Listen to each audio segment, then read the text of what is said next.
Dead stream. इस film की कहानी एक बदनाम कंटेंट क्रिएटर के इर्द गिर्द घूमती है जो एक कुख्यात भूतिया घर में रात बिताने का लाइव स्ट्रीम करके अपने करियर को फिर से खड़ा करने की कोशिश करता है। फिल्म में फाउंड फुटेज फॉर्मेट का इस्तेमाल किया गया है, जिसमें लाइव स्ट्रीम को ही दिखाया गया है। बदनाम इंटरनेट पर्सनैलिटी शॉन ने डेथ मैनर में रात बिताने का लाइव स्ट्रीम करने की योजना बनाई है, जो कथित तौर पर एक भूतिया घर है जहां कई लोगों की मौत हो चुकी है। घर पहुंचने के बाद शॉन अपनी कार की चाबियां एक सीवर के जाली में और उसके स्पार्क प्लग जंगल में फेंक देता है। शॉन डेथ मैनर में कथित तौर पर रहने वाले मिल्ड्रेड प्रैट के भूत की कहानी सुनाता है।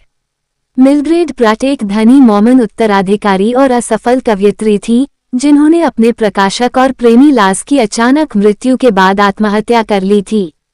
घर में बाद में रहने वाले लोग भी रहस्यमय तरीके से मर गए और अंततः वह जगह वीरान हो गई। घर की खोजबीन करते समय शॉन को एक अलमारी में लटका हुआ एक प्रतीक चिन्ह मिलता है, जिसे वह नष्ट कर देता है। शॉन आत्माओं को बुलाने के लिए एक सेंस का प्रयास करता है, लेकिन अजीब आवाजें सुनकर वह डर के मारे अपने कमरे में बंद हो जाता है। पता चलता है कि ये आवाजें क्रिसी की हैं, जो उसकी बहुत बड़ी प्रशंसक है और उससे मिलने के लिए डेथ मैनर आई है। दोनों को मिल्ड्रेड की कविता की किताब मिलती है और वे एक स्पिरिट बोर्ड के जरिए उसकी आत्मा से बात करने की कोशिश करते हैं। क्रिसी शॉन को भूतों को शांत करने के लिए एक लैटिन वाक्य बोलने के लिए मना लेती है। क्रिसी के व्यवहार से परेशान और नाराज होकर शॉन उसे जाने के लिए कहता है, लेकिन अचानक क्रिसी उसकी गर्दन पर काट लेती है और शॉन बचाव में उसे चाकू मार देता है। उसे लगा कि उसने क्रिसी को मार डाला है, इसलिए शॉन कुछ देर के लिए वहां से चला जाता है, लेकिन उसे क्रिसी का शरीर गायब मिलता है। शॉन उस जाली में चाबी ढूंढता है जिसमें उसने चाबी फेंकी थी, लेकिन उसे सिर्फ एक डिब्बे की चाबी मिलती है जिसमें एक कटी हुई उंगली और एक तस्वीर होती है, जिससे पता चलता है कि क्रिसी असल में मिल्ड्रेड प्रैट है। एक युवा दर्शक शॉन को बताता है कि उसने पहले जो चिन्ह नष्ट किया था वह हमसा था, जिसका मतलब बुराई से बचाव करना था, और जो लैटिन वाक्य उसने पढ़ा था, मिल्ड्रेड उसका इस्तेमाल आत्माओं को अपने साथ बांधने के लिए करती थी।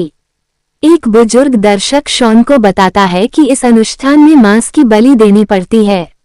भूतों से डरने के बाद शॉन दूसरी मंजिल की खिड़की से कूद जाता है। शॉन को स्पार्क प्लग मिलते हैं और एक प्रेत से लड़ते हुए उसका टैबलेट क्षतिग्रस्त हो जाता है। अपने दर्शकों से संपर्क टूट जाने और अपनी किस्मत को स्वीकार कर लेने के बाद शॉन अपनी कार में शरण लेता है और मिल्ड्रेड की कविता संग्रह पढ़ता है। उसे पता चलता है कि मिल्ड्रेड ने अपनी शैतानी शक्तियां प्राप्त करने के लिए जिस मंत्र का प्रयोग किया था, वह उसकी एक कविता में है। शॉन को एहसास होता है कि मिल्ड्रेड कभी परिवार नहीं चाहती थी, बल्कि अपनी कविताओं के श्रोता चाहती थी।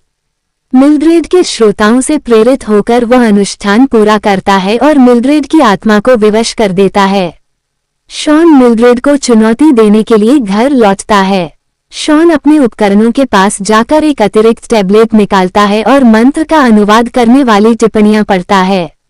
अनुष्ठान की तैयारी करते समय शॉन अपने सभी असंवेदनशील कृत्यों, नस्लवाद और पहली बार माफी मांगने के अपने खराब तरीके के लिए माफी मांगता है और बेहतर बनने का वादा करता है।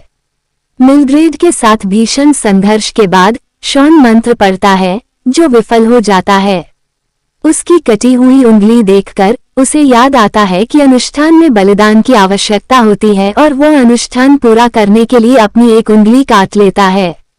इस अनुष्ठान के कारण मिल्ड्रेड को एक अदृश्य शक्ति द्वारा खून से लथपथ तहखाने में घसीट लिया जाता है। शॉन जश्न मनाता है और रात भर जीवित रहने में मदद करने के लिए अपने अब तक के विशाल दर्शक वर्ग को धन्यवाद देता है। हालांकि जैसे ही वह बाहर निकलने वाला होता है, मिल्ड्रेड के ही दर्शक उसे घेर लेते हैं और उसका लाइव स्ट्रीम बीच में ही बंद हो जाता है।